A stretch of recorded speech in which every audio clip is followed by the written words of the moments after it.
Hello and welcome back to Writers Book Club Season 3.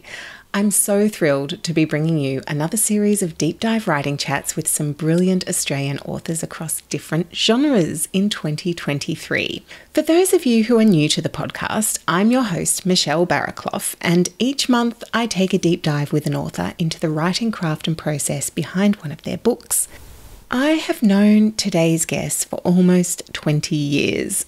When I was a new mother, a friend, another Rachael, pointed me in the direction of Rachael Mogan McIntosh's blog, which is called Mogantosh. And at the time, I had a blog as well. Who didn't really? And Rachael and I used to leave comments on each other's blogs.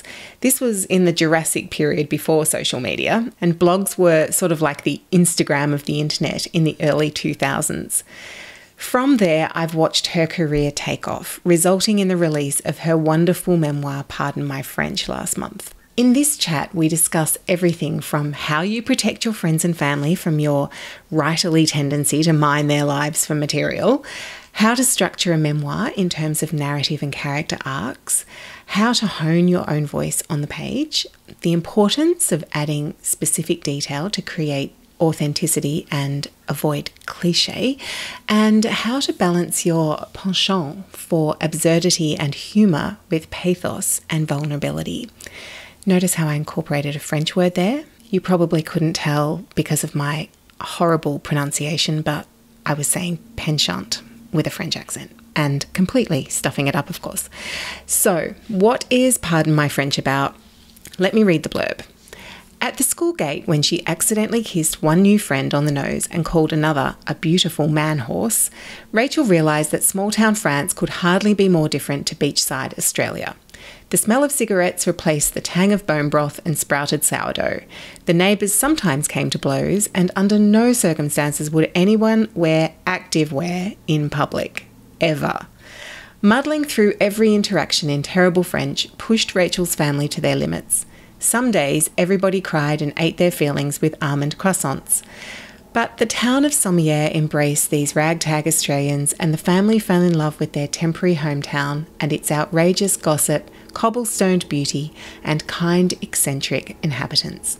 Pardon My French is a candid, hilarious love letter to family life in France, with 3 valuable lessons for overcoming adversity. Make a home a beautiful nest, lean into the tough lessons, and look for the comedy in everything. Doesn't that sound great? It is great. You need to read it. So before we dive into the interview, let me tell you about Rachael Mogan McIntosh. She is a mum of 3, a crisis counsellor with Lifeline, and a community trainer from the south coast of New South Wales. Her writing has appeared all over the place in publications across Australia, France, and the USA. Rachael loves books, baths, coffee, podcasts, TV, and Terry's chocolate orange, consuming them simultaneously whenever possible.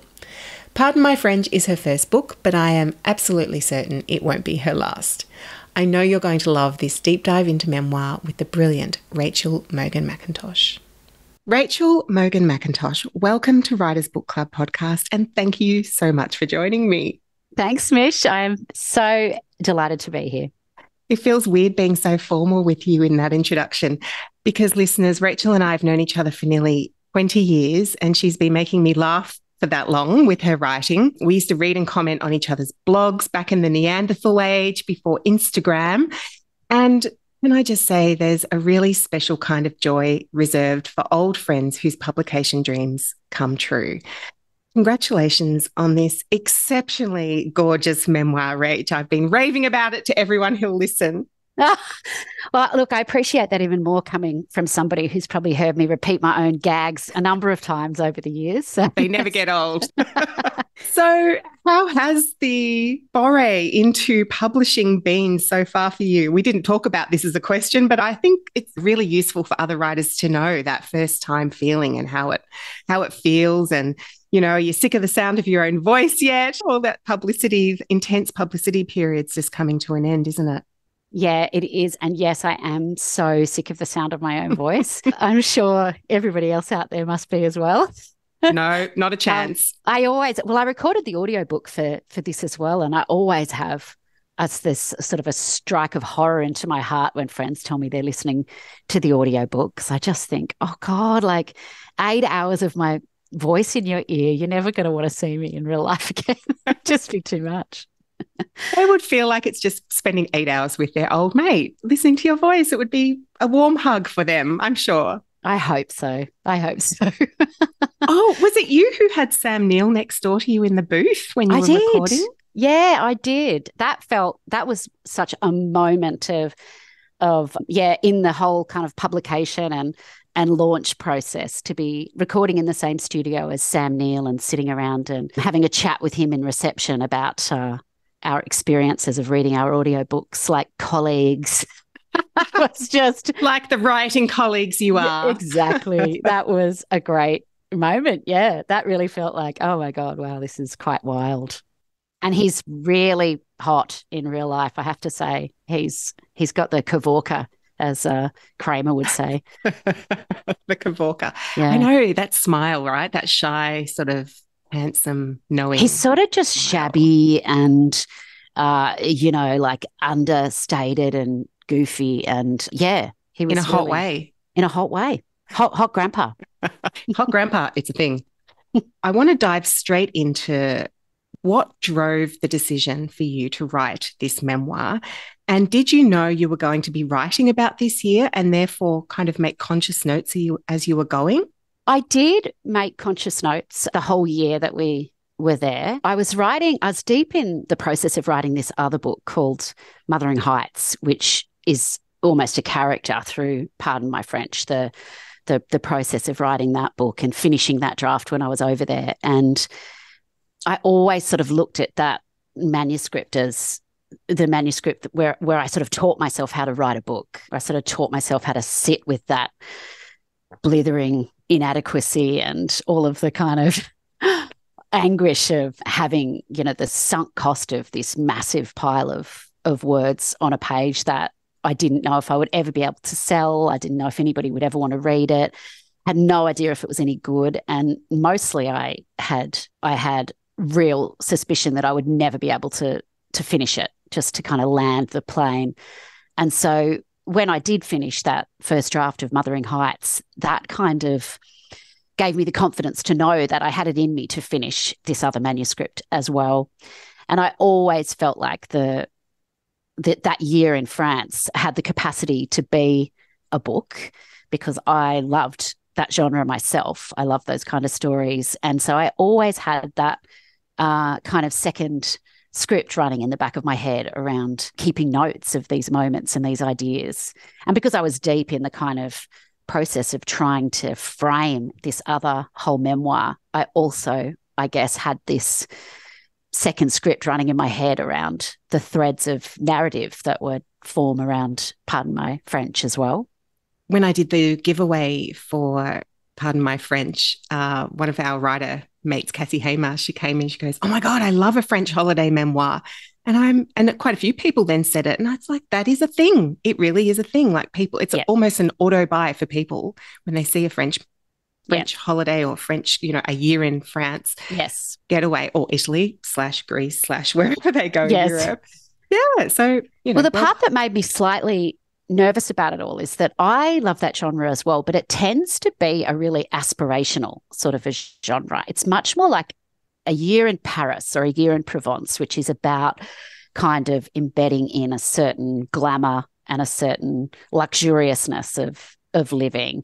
And that was very much not what our story was. It was much more about this kind of gritty stumbling and fumbling our way through trying to be good parents and trying to manage this difficult life without a lot of money and certainly without doing any kind of fancy things. And so there was this sense of like, oh God, is anybody going to want to read this kind of, I don't know, de-aspirational memoir of just a bunch of dickheads in France kind of making mistakes. But then, I would think, well, I would want to read it.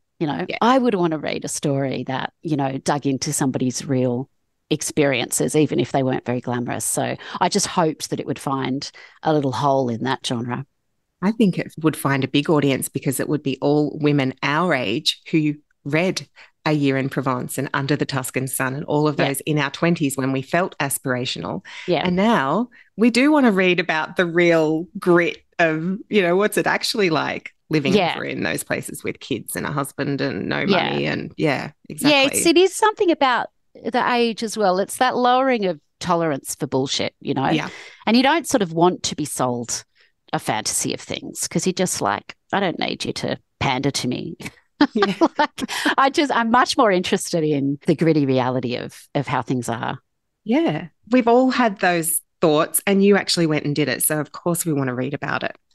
The other thing you mentioned there was the writing of Mothering Heights. I loved those little sections right throughout the whole memoir about your writing process. And in some ways, I wasn't expecting that to be such an integral part. It's almost like a writing book as well. Yeah. And I think we can all relate to that, trying to find the headspace, trying to find the physical space, trying to find some peace and quiet, trying to quieten down and that monkey brain, as you call it, and just sit with your work and force your way, the bum glue. Yeah. And having to do that in a strange country in weird bars with names like Bad Fonzie walking past, threatening you. I mean, the whole laundromat scene. Oh. Bad Fonzie didn't threaten me. He threatened my friend Elizabetta. He tried to, he had sex with somebody in front of me. In the laundry. Almost. Right. Near Congress, I think it's described in the book. Yeah, in the laundromat. Yeah. I would have found that a bit threatening too. Yes. Yeah, he was a threatening guy. I mean, I think that you and I'll probably jump back and forth over a number of different themes while we're talking, but in a sense, like that was another whole narrative arc of the book. The writing was this arc that was around my own private wrestlings that were separate from me as a mum and as a parent and as a wife, kind of holding emotional space of the family and everything that was going on. That stuff about me finding places to write in town and wrestling with my capacity to finish this book was very private and very individual. And then the stuff about Bad Fonzie was this other whole narrative arc of the book that was the character of the town itself, of Sommières. And the longer that we stayed there, the more, I think of it as bad Sommières, that theme, the theme of bad Sommières, where over time the town itself became more layered and we realised the kind of wild violence and, intensity and roughness that it had, which weirdly was part of what we loved about this town. But as we embedded more and more deeply, these things just became more and more normal, and that progresses throughout the book. Yeah, because while it's a beautiful looking historical medieval French town in the south of France, it's a working class village. Yeah, very much so. It's, sort of an hour distant from Nîmes and from Montpellier, the two bigger towns on either side. It's got a very kind of like fabulous and storied market that's been running for 1,000 years. So the bourgeoisie and the fancy tourists would come on Saturdays for the market and in the summertime as well to things that were happening. But most of the time, and definitely through the winter, those people weren't around, and it was just kind of more of a hardscrabble, set of people living in the village that were all our friends and neighbours. Yeah, yeah. So Rach, with a memoir, this is the question people always want to know. There's a husband and 3 children in this memoir, and coincidentally, you have a husband and 3 children. How do you go? Lucky, very lucky. That was very lucky. How do you go about writing about friends and family? Was there a lot of discussion and compromise? And so what did you put in place to protect the innocent? Yeah. Oh, look, it is a really tricky one. I've always written about the family and about the kids, and I've always used, pseudonyms for them, and I've always kind of tried to take the approach of a light touch and a lot of comedy around how I've described them and dealt with them in their early life and their babyhood and everything. So the kids have always loved that aspect of things, those stories that are just these funny stories about them as people they almost don't recognise, their younger selves. But it was different having this long form piece of work that was very candid and dug really deeply into some of the struggles that we had. So there was a sense where it was easier to write about the children in that way than it was to write about Keith. So the kids were still, under 11 at that time, and there was this certain kind of possessiveness that I felt around their experience, in the sense that I just knew every detail of their everyday lives so well that I could make a certain set of assumptions about their interior lives, assumptions that I wouldn't make now that they're teenagers, because I would really understand that I wouldn't, not just that I wouldn't have that right, but that I wouldn't get it right. So with the kids, it was this matter of sort of trying to juggle the authenticity of capturing what was difficult about that year. So it was still, you know, this true narrative, but without breaching their confidentiality or where they were comfortable. And that was complicated as well, because I've got one child in particular who's very introverted and hates attention. So that's complicated. And then the Keith stuff is complicated because this overarching narrative is my changes and what was happening internally for me. And then the story of how the family changed and our parenting. And that's easy to write from a shared perspective because Keith and I share that perspective, luckily. But I can't write from Keith's own interior life, that what was happening, what was shifting and changing over time for him. I don't have the right to kind of publicly explore that. It's complicated.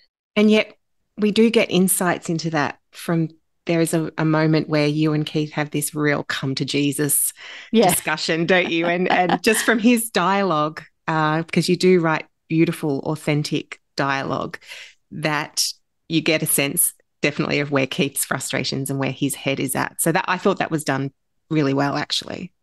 Oh, look, I really appreciate that, because that was grueling to write that chapter. That was really difficult. And Keith and I went back and forth a few times over that chapter because, you know, it is a story of Keith's life. It is very candid, this long chapter about a pretty intense kind of foundation argument, I think I call it, after we'd first moved in. And, you know, he didn't choose to have all this stuff out in the world. Keith is much more poised and dignified as a person than I am. But he's, you know, cursed with a writer for a wife. And so this back and forth of trying to capture the truth of that argument without crossing Keith's boundaries of what he knows his family and his colleagues are going to read, while still having it be, you know, funny, and while it still serves the story of where we were and is still true. That was tricky. So it was a really positive thing for Keith and I in the end to get there, to have to work through this stuff. It was not easy, but in the end, I think we really did understand each other better and come to a good place, even though it was hard to find this line where we both felt that we were both happy. Just talking to Keith at the launch, God, he's a delightful man. Oh, he is. Gorgeous. Oh, I've never met him in real life before, but I feel like I knew him from all our years of going backwards and forwards. Yeah. And he was the same. He's like, I feel like I know you. And he just didn't stop smiling for the whole night. And his pride was palpable. Like, he was so proud of you and said that's so. So lovely. Yeah. And so, I feel like you've worked that one out and done pretty well there, Rach. We're fine. I feel like he approves. The memoir is bookended by leaving home in Australia and returning home, which provides a sort of a natural starting and finishing points for the memoir. But how did you go about structuring the rest of the book? Were you conscious of needing some kind of narrative or character arcs throughout, or did that sort of emerge just from the chronology of writing the memoir anyway? Yeah, there's a certain kind of natural framing of that chronology, which was really nice and tidy that year long. But there was definitely a conscious sense of world building within that, where I really, over time, I mean, this might come out more we talk more about editing later, but it just makes me think of this wonderful writing teacher called Nadine Davidoff, who once taught me about the idea of editing in tracks and trying to think of some singular aspect of what you were trying to do or to get across from beginning to end of the book. And so there were different times where that really was a powerful way that I was thinking about the book, editing in the track of comedy. You know, is the book got enough funny moments all the way through, and the light and shade of that track of sommelier and bad sommelier, and the deepening of our connection to place in the book, the track of imagery and the sensory kind of power of the book, and just making sure that those sections had a certain weight to them. Then that track of taking things to, it always makes me think of Charlotte Wood, that idea of the sentence level, trying to just take it back to that track of making the sentences as beautiful as I could make them. So the chronology was set around the year, and then this way that I kind of invented for myself around what I would find satisfying, what I wanted the reader to find satisfying in the book, were these different kind of tracks that I would keep in mind, trying to see that it met those all the way through. And then the characters, of course. Yeah. So a comedy track where you're scanning the memoir for is there enough comedy? And then a sentence track. Are the sentences well structured and beautiful and do all the things they're meant to be doing? Oh my gosh, I love that concept. And how does that practically look? Is that just literally going through the manuscript again and again? Yeah, sometimes literally it would be like this thinking of scanning through and going through and just looking, chapter by chapter around these sections that were descriptive, or, sections where I really wanted to outline this place. And they would sort of get refined over time. It was kind of this beast of a manuscript that just got pruned and tamed over time. So that aspect of Sommier, for instance, it was a much more, I guess, conscious in earlier sort of drafts or earlier places in the process of, I think there were 4 separate walks through, Rue Canard, the street. And on those 4 walks were these deepening aspects of who everybody was and what the place looked like, and trying to capture this deepening aspect of what I would notice as I understood more about the place, and how that would kind of convey to the reader that we were just dropping deeper and deeper into this world. And then further down the track, that would sort of get a bit more, absorbed into the more general kind of narrative and not be so specifically those signposts almost of those 4 different seasons or something. But definitely there were times when things were constructed much more easily, I guess. And then I tried to just make it a bit more smooth. Yeah. So you always had the chronology really as the framework to kind of fall back on. Yeah. And I mean, when we're talking keeping notes, are we talking physical notebooks? Did you sit down every day and just write? So Scrivener. Did it all in Scrivener, actually, when you were in France? Yeah, huge, messy Scrivener document. So there was a big Scrivener, Mothering Heights, that was, much further along the line at that point, where I was, at the point of really kind of completing this first draft, which is generally how I work. Like all of that first draft will be in Scrivener, and then it'll just all get kind of sent over to Word, and then I'll start refining it in Word, and it'll have much more that shape of a book with the chapters. But in Scrivener, there's a lot more of moving things around and reformatting things. And so there'll be a lot more in Scrivener, there'll be a lot more of, the seasons of things, and where things are really split into quite a structured, timeline of how I want things to shift and change over time, and all of that stuff starts disappearing once it's incorporated into the actual text. And then once it's in Word, it's just all, hopefully, all of those, all of that kind of overriding is absorbed into the scaffolding has been taken away. The scaffoldings, yeah, exactly. Yeah. So you literally had Scrivener open most days in France while you were there, and you were making notes directly into Scrivener. Yeah. And also a lot of notes on my phone, which my phone was just like a little camera and a notes app, really, because we didn't have Wi-Fi outside the house. So because I spent 7 years writing this column, and that is, I think, really where I developed this second sort of voice inside my head that was always going, is this a thing? Is this something? And usually when something was really bad or upsetting or stressful, is there something in that? And so there was always that sense of like, it's like the Nora Ephron, everything is copy. It's really fantastic, actually, just for life. Thing that's going on that is tough or grueling, I'm always writing about it somewhere in my private mess of notes. And it's like I sort of try and turn it into something that I can understand and that has meaning. And often it pops out somewhere in some writing along the line. But so that stuff was always happening with my France notes. So it's something that you will have initially an emotional response to it, whether it be a sort of like, this scares me, or this is confronting, or this is this conflict, like the school gate in France. That was quite confronting for you, wasn't it? And feeling like you didn't know what you were doing. But do you also sometimes then go, well, that's just a funny moment? Is that enough to have just a funny moment? Or would they get written down as well? Or did they have to have some kind of an emotional punch for you? Yeah, I mean, I think that they tie together so much. Because you find the humour in everything. You seem to, not in everything. I do but try to. You do try to, bring that light and shade. I love that. Well, I think it's like, if you are attuned to that somehow, the absurdity of life, you do see it everywhere. You see it everywhere. I was at a swim yesterday, a sunrise swim with all the women from, where we live. And one of our friends is going through something really devastating and difficult. And so we've met the last couple of weekends to have this sunrise swim and to just try and be together to talk about them and to help them. And so we decided that we would sort of sit and meditate in a little circle. And we were doing that. And then one of my friend's dogs kind of backed up to our other friend Sarah's face and just slowly sent her backwards and then sat on her face.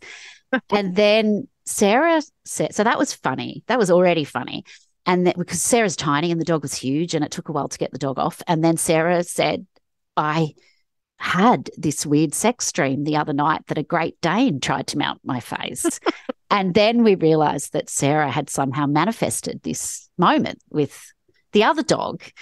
And that was all, within the context of this sunrise and the tears and the deep grief and worry that we felt. At the same time, somebody's dog is humping some middle-aged woman. Like, it's all tied together, always. I love that. And we are going to talk a little bit more about that sort of light and shade. And the funny thing is that Sarah is the same friend. We joke that she's my muse, one of my neighbours. She has turned up in my writing for 15 years because half the things that happen that are really ridiculous, they always have Sarah in them. Wow, what would you do without Sarah? I know. Everything would just be half as funny. Well, life would be half as funny without all our Sarahs, wouldn't it? Oh, it really would be. So with Scrivener, sorry to keep going back onto it, but I'm sort of fascinated. I know from a novel writing perspective, people lay out on the left-hand side, they've got their chapters or their scenes, and then they write the novel in the body, and then they might have the right-hand side for notes. Did you sort of each day go, right, new section, or was it just kind of a rolling thing? Like, how did you categorize everything on that left-hand side? I think, isn't that the classic thing with Scrivener, that everybody uses it differently and nobody knows more than 10% of how it works? Nobody knows more than 10%. Yeah, I know. So basically, it's just this, where Scrivener is like massively useful to me is just that long left-hand new document, because that's sort of at the heart of all of my writing always, is this kind of marinating pool in the back of your mind of where these connections are, where things thread together with other things. And that, most pleasing part for me is where it kind of swims its way to the top and something becomes clear. This is where the root of that is, or this is where these things meet. And so it starts as this massive mess, and then as you prune and tidy it up, these connections and these threads are able to be more and more, pleasingly kind of sewn together throughout this document. That's the hope and that's the aim. And for me, it's this idea of like, I really want a reader to feel really satisfied by the book, like really like, I've connected to this person, and then I've ended in this place with them that's made me feel good, or that's made me understand them more, or that this question that I had has been answered along the line, that sort of aspect of things. And so when I'm able to thread those connections together, that feels like success to me in terms of a big project like a book. Yeah. So that long, string of things at the side, I will just keep adding things to as I think of other, it might be like, dog memories, ? And then it'd be like maybe the dogs talk to each other through some telepathy, and maybe that'll never become a thing again, and it's cleaning up point. I just send that to the trash. But maybe other dogs come into it at some point, and then I start adding to that section. And then at some point I go, I can see how I can thread this dog storyline through. Yeah. I don't know. But that Scrivener allows you to sort of have that messy mind map going on at the side. Yeah. Do you use those right-hand windows as well, just for making those connections? No, I find or those them notes? annoying. They're annoying, so we just get rid of those. Okay. Yeah, I can't get rid of them. I've tried to sort of move that away, but I can't quite get rid of those. Somebody who knows about the other 10% that we don't know about, Exactly. Please write into Rachel and tell her how to get rid of those 2 right-hand windows. That would be so useful. That would be so useful. They can get in the bin. Rach, I've been reading your writing, as I said, for nearly 20 years, and you have such a distinctive voice that comes across on the page.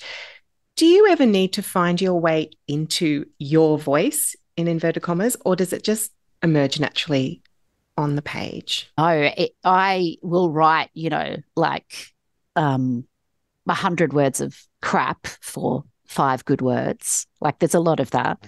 Yeah. There's a lot of like sort of just sitting with stupidity until you can kind of carve out something that makes you sound smart. Yeah. So, yeah, I think that voice in my writing, I kind of honed that style probably back in my column writing days, where I was always having to tell a whole story and bring the pieces together in, 800 words. And I just, over time, that became a skill that I learned how to do better and better. But it's that tricky thing, I think, isn't it, where you can see when something's bad, but you can't always see how to make it better. So sometimes there'll be something that I'll read back and I'll be like, okay, I'm really happy with that. I captured that, or that sentence is lovely, or that story still makes me laugh, or whatever. But a lot of the time it's like, when I'm looking at something, it's like, this is really crap and moronic, and I just can't quite work out how to get there. And it is just the bum glue that you mentioned earlier. It is just sitting with it, tinkering with it. Something goes to 3,000 words and then back to 1,000 and then up again. You're just kind of killing your darlings and trying to, that it's just sitting and wrestling with it until eventually something emerges. Yeah. Do you ever feel like you're too close to it and you can't, how George Saunders talks about that needle on his forehead, like this is crap. Yep. Then the needle swings across, I've got it. This is gold. Yeah. I'm a moron. I'm a genius. I'm a moron. I'm a genius. Yeah, I definitely do. I think that there's such beauty to letting things marinate and letting them sit and then coming back to things. Often that is the key to having the perspective that you need, especially when you are writing memoir, because you are wrestling with your own ideas about a thing. And sometimes, you figure those out on the page, but sometimes you talk yourself into something that isn't even real, or you find yourself in some place and you're like, I don't know if I even think this. So it can, especially when you're in the middle of the experience that you're trying to write about and you just don't have the distance. So yeah, just writing through it and then trying to find time to marinate and come back to it would probably help with that. Speaking of voice, do you read memoir widely? Is this something that... Yeah. Yeah. And so when you do, are you a mirrorer? Like, are you one of those people that can't read while they're writing because you find that the other person's voice is coming into your writing? Yeah, right. I don't think so. I read all the time. I read fiction. I read non-fiction. I read everything. Yeah.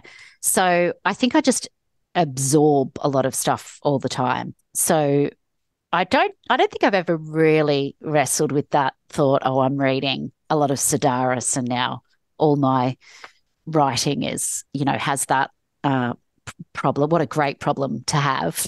I don't think I've ever looked at my work and gone, God, this is too much like David Sedaris. There is far too much jaded New Yorker in this. But I definitely take on stuff that I'm reading. Like I read with that slightly critical eye switched on as well, where I am slightly thinking about or critiquing the sentences and what's happening in the work. And I think all of that sort of just will then come back to how I'm critiquing my own work. Yeah. Are there any memoirs that you sort of looked to go, wow, I wonder how they did the sort of the pacing or the narrative arc, or were there any inspo memoirs? Oh, look, there is so much inspo.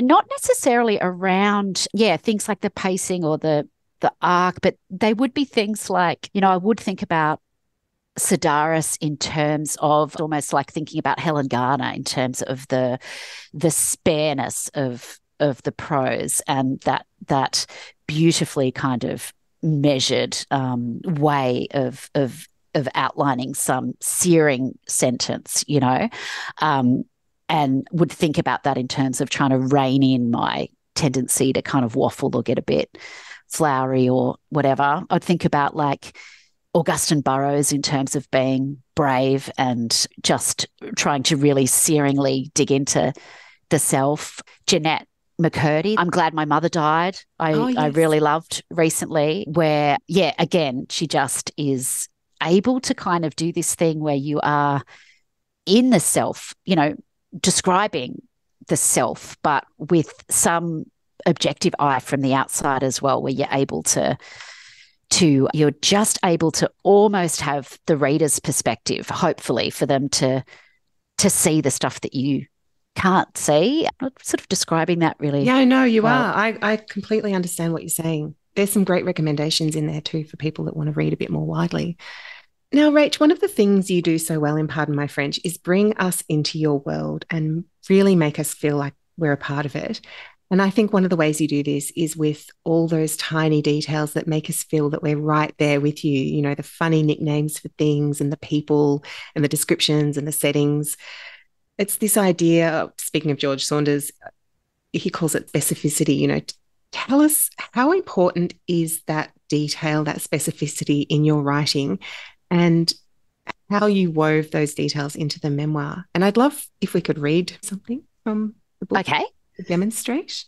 So, I love specificity. Again, like the George Saunders quote that you're talking about, it's probably like the highest value techniques for me in writing, that kind of granular detail. I love it. I love to read it in somebody else. And so I definitely really try to lean towards that in my writing. So, to the extent where I sometimes think, I'm not sure other people would want to read this stuff, like where I'm describing, for instance, where we're packing up the house to go home and there's this long chapter that's full of, and then this object, and then this object, and then this object, and over, because to me it was like, that was, as I dismantled our whole lives, everything was contained within those objects. And so the almost kind of just listing of them all was this tying a bow in that whole experience. That was sort of my intention. But it is just this long list of things that I think somebody might be just like, what the fuck? Like, just stop reading us out your to-do list. No, that for me, I was there with you. I love that level of detail. I think it brings you into the story. It also is extremely effective against cliche. Yeah, I hope so too. Yeah. Yeah. Because it's so specific. Yeah, it's so specific. Yep. So the more specific you are, the less likely you are to be describing things that are in somebody else. Universal thing. Yeah. In terms of those details, I have got a couple of short little things for you that I thought might capture that. And one of them was about Mabel's obsession at this time with all things medical. So in the book, Mabel is 6 and she just loves blood and medicine and gore. So this quite early on in the book. So for her 5th birthday last year, Mabel asked for a wheelchair, a set of crutches and a medical boot. I found a second-hand chair, bedazzled it a little, tied a bow around it and rested the crutches jauntily beside. When Mabel saw her gift on the morning of her birthday, she screamed like we had presented her with the Hope Diamond. Before going to sleep at night, especially if Mabel's feeling a little frazzled, we discuss what she calls her secret dream. I'm in hospital, Mama, Mabel says, excited. And then what? You're going to have surgery tomorrow, I say. 10 operations, Mabel says. No, 12. Go on. Yes, 12, I say in my most soothing tones. I go deep Mullumbimby hypnotherapist. You have a broken leg and your liver needs resecting and your spleen has been lacerated very badly. And I have diabetes, Mabel adds. For some reason, she's very taken with diabetes. Eyes closed, Mabel drops happily into sleep. So it's like the details of the specifics of what she was like at 6, which she really, really was. But I hope also like as a way of kind of illuminating that relationship that we had and the kind of absurdity of how you find ways to comfort your children. Yeah. And speaking of tying a bow on things, I love when you come home at the end and she goes, my wheelchair. But where are the crutches? Well, yes. And then also I try to comfort her when we're home and she says, I don't want to talk about hospital anymore. Like she hasn't. She's over that. And we have to find a new one because I can't describe Whipple procedures anymore to put her to sleep. Yeah. I think that's absolutely gorgeous. So the other one I had was about one of our friends in France, just to give you a more Frenchy little moment of that world. So this is this chapter where we're going to a whole series of parties at friends' houses. Kat's small apartment off Rue Flamande explodes with the debris of 3 children, toys, electronics and clothes. We cluster on 2 overstuffed couches while Kat serves wine and a plate of savoury hot cheese puffs. Jacques, her husband, is a tall, bald man with a single large hoop earring. He speaks no English at all, but a couple of wines in, he becomes loquacious and babbles intensely at me, giggling. I nod and say, oui, oui, hoping that I'm not agreeing to a wife swap or a far-right immigration policy or to babysit the children while he and Kat go to a wealth-building seminar in Portugal. The children gather around a giant screen in the corner to play Fortnite. Again, the noise and graphics of the game dominates the small room, and then 15-year-old Etienne starts streaming French hip-hop at high volume through his phone. Preteen Celine smells the cork of the wine bottle and nods. Jacques and Kat just raise their voices over the din. Jacques and I are discussing the upcoming Christmas holiday, I think. Je suis excitée, I tell him. He nearly spits out his cheese stick and Kat explains through her guffaws that I'm telling him I'm so horny. My heart sinks. Not only have I complicated my already incomprehensible relationship with my friend's husband, I'm excited is one of my stock phrases. I dread to think how often and to whom I've said it. That's one of my favourite phrases. That's also something that pops up through the book is these phrases that you keep getting wrong. So bad. Oh, it's so good though. So bad, but so good. I love that level of detail. Yeah. Well, that was some of the stuff that I really loved, and I loved trying to capture it, the interiors of people's houses, you know, that sort of stuff, which was so different to home. Yeah. I love that. How do you say it? Je suis excitée? Je suis excitée. Yeah. And just the way you're saying that, Rachel, is just like you clearly.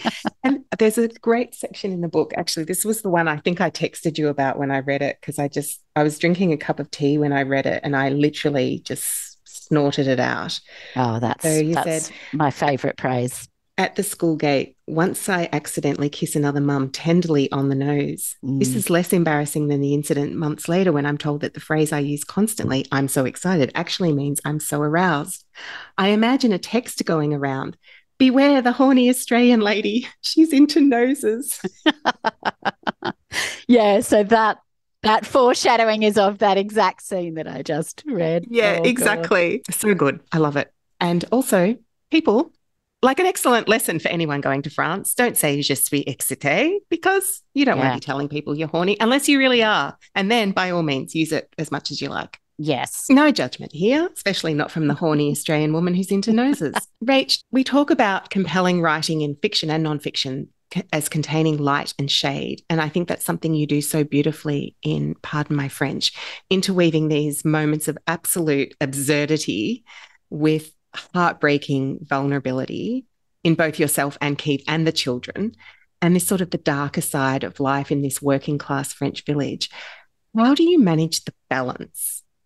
It is something that I thought consciously about because, yeah, it is a comedy. It's definitely a comedy, I'd like to think, the book, but it's the same as Mothering Heights, you know, it's basically a comedy, but it has this kind of heart of darkness as well. Sometimes I think about it as like, you know, you want to get the reader laughing and then kick them in the throat, which is kind of evil, really. But Can you kick them in the throat first and then make them laugh? Maybe that's probably nicer. nicer? That's a kinder way to approach it, maybe. And then tell them you're horny Yes. to yes, round it off. That's right. And then, yeah, people never invite you to coffee again. Yeah, I'm really happy that you experienced the book that way, because that is, you know, my great hope that people would enjoy the light and the darkness, and that they would be connected to both parts of it. Yeah, so that makes me really happy. Yeah. Is there a bit that you could read that demonstrates? I can definitely read a bit that talks a little bit about the challenges, or of the challenges that we faced, which is in a section called The Centre Will Hold. Oh, yes. So it's more about Keith and I. I think of Keith and me in what now feels like the distant past, sharing with each other all those articles and ideas about the impact of living overseas on the creative brain of children, so ignorant of how life would truly unfold. Cognitive flexibility, I breathed into his ear all those months ago.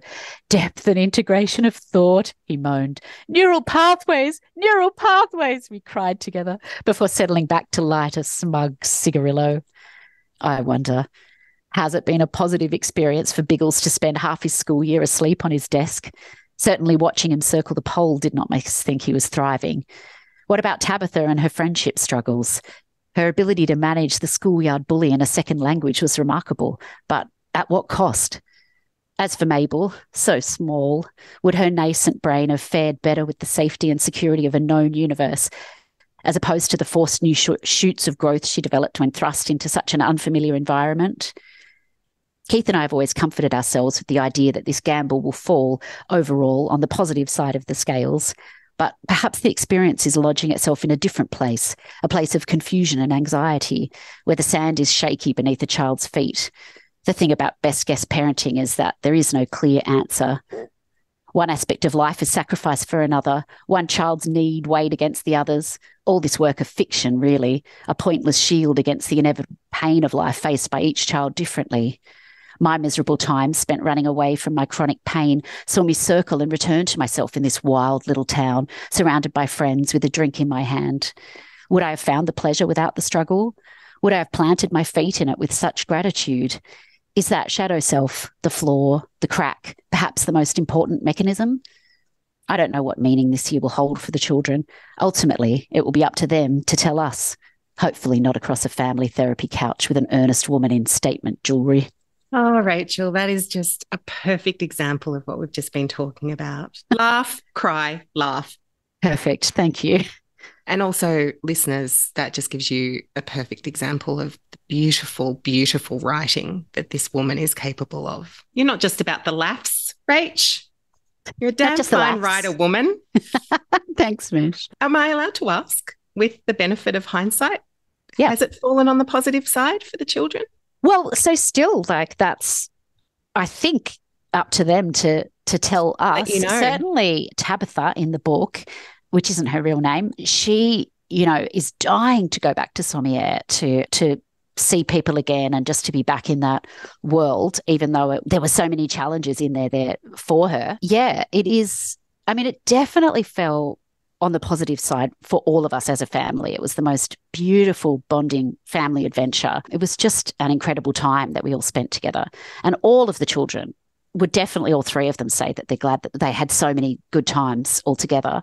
Yeah. But I think that we always knew that there was this aspect of it that was going to be really hard and really challenging. And that was kind of baked into why we wanted to go as well. That the very idea was rooted in this year that Keith spent in Paris when he was 9, which wasn't an easy year. There was a lot of really tough things that happened in the family that year. But the overarching memory of that experience for Keith was just so rich and kind of unique and had this outsized importance in his brain that we always felt like the tough parts are going to hold a lot of gifts for the children in terms of compassion and understanding what it is to be an outsider and learning how to rally and deal with tough things. They always felt like they were important challenges as well. Yeah, the resilience. And they'll probably process things differently. As you say, they were all 11 and under. And Tabitha is now, 16? She's a teenager. So she's probably is starting to think about where she wants to go in the world, and she's processing things more as with an adult brain now. So of course, as they get older and older, like Keith, he as an adult man with 3 children has looked back at that time when he was 9 and gone, sure, it was tough, but on balance, I'm going to put my kids through that too. On balance, I do. It's only fair to do it to somebody else. It's only fair to inflict this on my own kids, but no. It's the life cycle of the bully, I think, Mish. No. It's giving your children these fruitful, wonderful experience that they'll then be able to share with their own children someday. That's lovely. So we have talked a little bit about your personal editing process for the memoir. Tell us about getting picked up and then how that whole editing process worked with the publisher. So I came home with this first draft of Mothering Heights and just this. I had no idea what to do with it. I had no idea where you would even start from there, looking for a publisher or anything like that. And then somehow across my desk came this program called Hard Copy, it's sadly being rested at the moment. It hasn't run for a couple of years, but it's the most fantastic program through the ACT Writers Centre. And it was a manuscript development program where they would take, I think, 40 manuscripts every year. And over the course of a year, or maybe it was 6 months, you went for these 3 weekends down in Canberra. And the first 2 were very much about, process and the craft of writing. That's where I spent 2 days listening to Nadine Davidoff, who I mentioned earlier. Talk about writing. And it was this otherworldly thing for me because she's just the most brilliant writing teacher. And the way she just described how to sort of, strip your manuscript back and recraft it or to recarve it was just brilliant. And then you would go away and rewrite. And we had small groups that we would also work with on the way.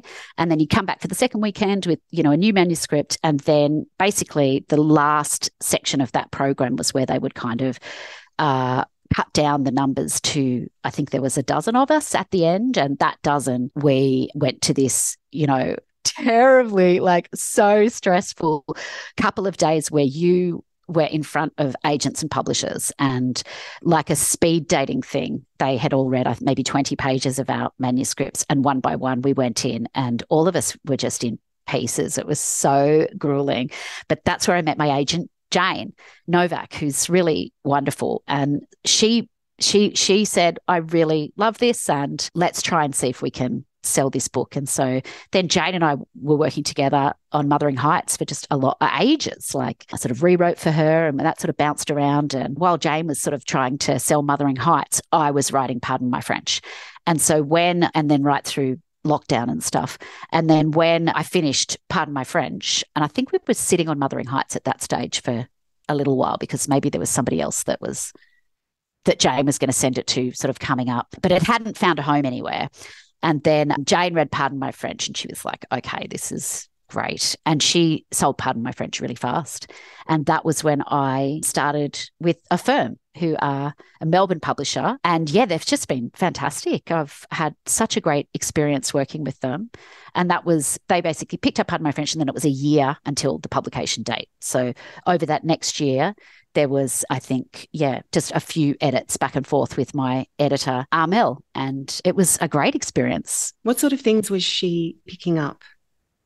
So she was really great. So they were fantastic around Pardon My French. They were like, this is really clean, this is really finished, this doesn't need a whole forensic restructuring, but they could just see a lot of stuff outside of my bubble that I couldn't see that was confusing or that wasn't tight. And Mel, mostly Mel would sort of catch me making my gags, making the same joke twice and stuff like that. So that was always really funny. So it was really amazing for me. I've definitely heard people talk about finding that really confronting or really difficult, having an outside person kind of red penning your manuscript. But for me, I just had spent so long in my little goblin mode working on this book to have somebody from the outside who held the emotional kind of vulnerability of that so beautifully, in terms of just, I love this book, I love this voice, I don't want to change anything about it, I'm here to support you, I'm not here to make you do anything that you're not comfortable with. It was a very safe space to be in, and so I really loved it. I really had a great experience editing. Yeah. Oh, that sounds like a wonderful experience. And as you say, it was a fairly clean manuscript, and that's no doubt due to all those years you spent writing a column in a very similar style. So yeah, you know what you're doing. Yeah, and also just trying to get it as tight as I could get it before sending it anywhere. So that thing about where there was stuff in it that was still bad, but I tried to see where most of it was. So, yeah, it was as good as I could get it at that point. I'm sure that's in all of our future. When we get older, our kids will be going, Mum, you need to pull back on that gag. You've told it 40 times to the same audience. Yeah, and you're the only one laughing, Mum. Yeah. You're the only one laughing at your joke. Can you not tell the joke about when you said I'm horny to all the French people at the school gate? Can you stop telling that story, Mum? I feel like it's getting a bit old. Yes. It's so true. Rachel will never get old to me. Keep telling that to me, and I'll keep laughing at it until we're old and grey, my dear. I appreciate your support. I've got a couple of questions from listeners. So Amara McKee, who is a beautiful long-term supporter of the podcast, thank you, Amara, she would love to know how much embellishment goes on when writing a memoir. Did Rachael tweak anything to make things more interesting or dramatic? Was that even necessary, Rach? No, I think the answer actually to that is it wasn't necessary. And I think also because I was really deep in this process of taking notes and of writing stuff down as it was happening constantly, that I had too much material. So it's more like, rather than embellishment, there's heaps of stuff that's not in the book because, like, sometimes just because of space and because there's already a lot of characters for people to keep track of. So there were whole, important people in my life that had to just not make it into the book because it was too unwieldy already. Yeah. But there was absolutely stuff that happened with our friends and within the family that is not in there, even though it would have served the story so well and been either really funny or really meaningful or, really have that pathos. But it just breached a line of a story that was okay to tell. And that's kind of that is the difficulty of memoir. That's why I do long to write fiction, because of the freedom of being able to tell a fuller story. Yeah. So that, the more important metric or what's most important is that everybody that's in my life that I care about isn't hurt by my writing. So the writing suffers at times because of that, because it has to. Yeah. But it will end up in your fiction anyway.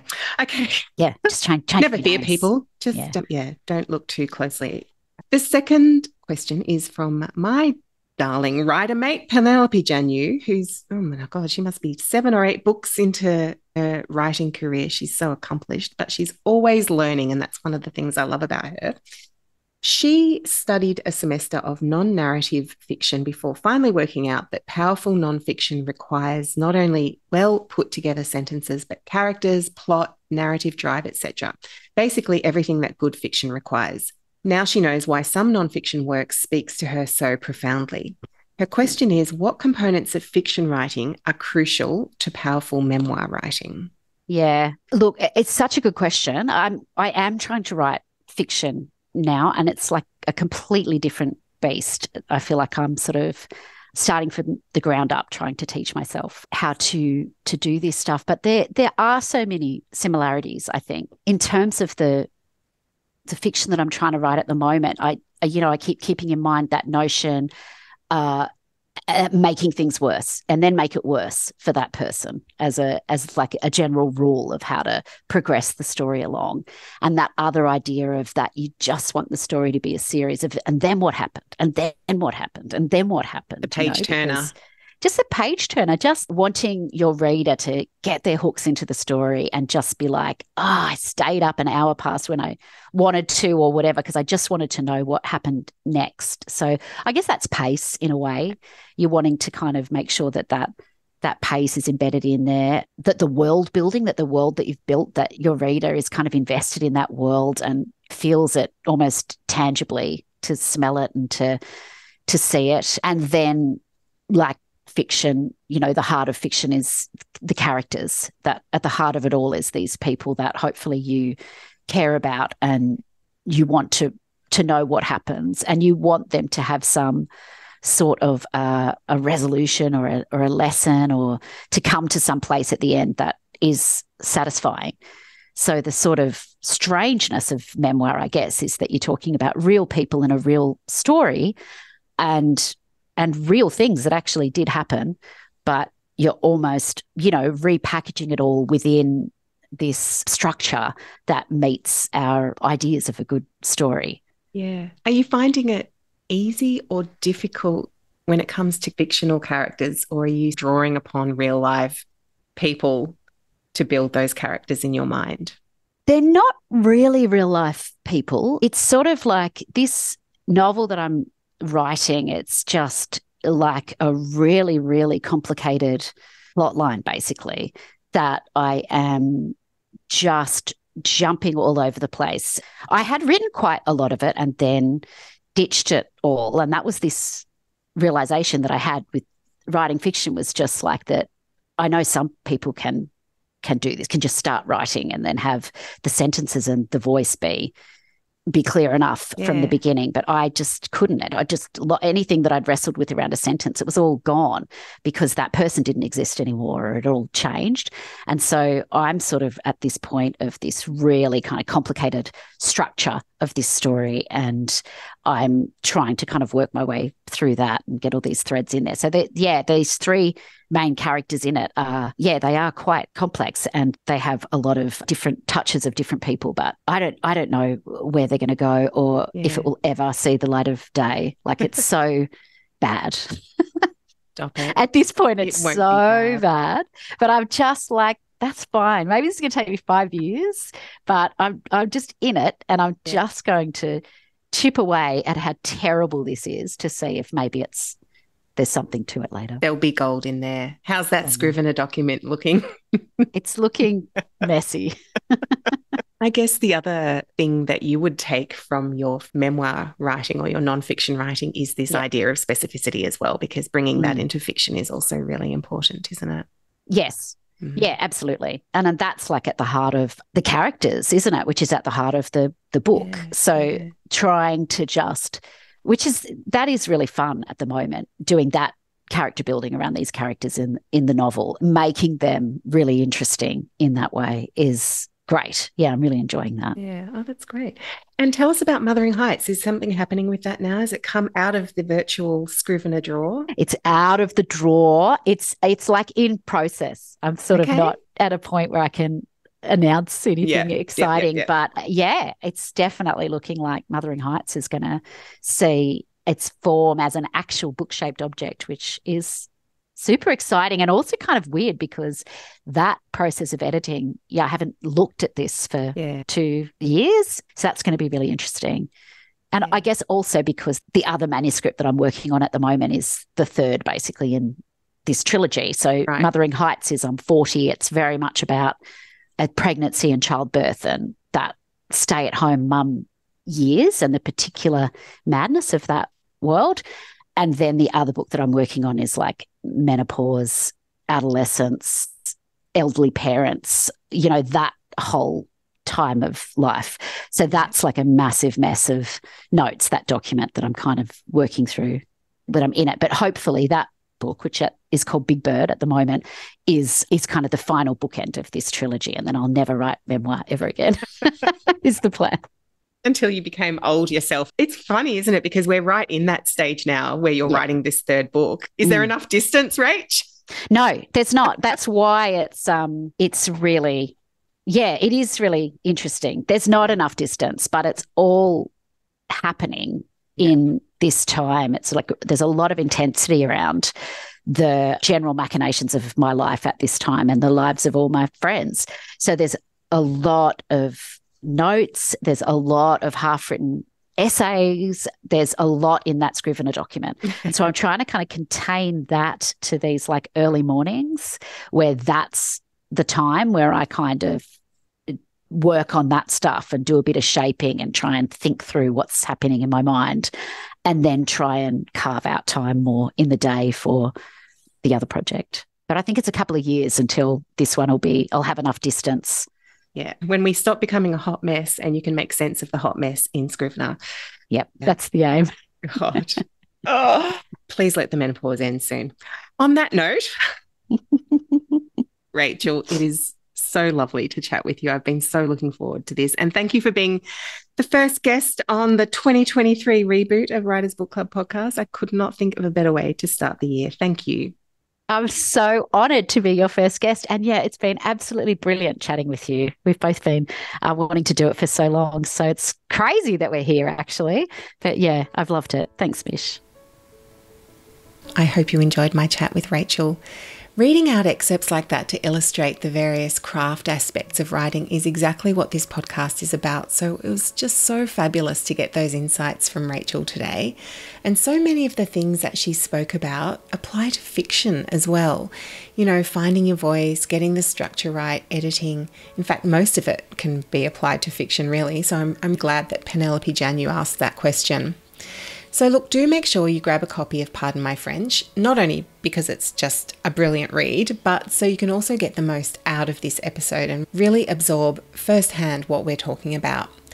If you head to the show notes on the website at writersbookclubpodcast.com, you'll see links to Pardon My French and to all the places you can find and connect with Rachael. And I urge you to do so because she's just great. I'd also like to say a huge thank you to Penelope Janu and Amara McKee for sending in your excellent questions. Penelope and Amara are both writers as well, so you'll find links to them in the show notes, and you should check out their websites and their writing as well.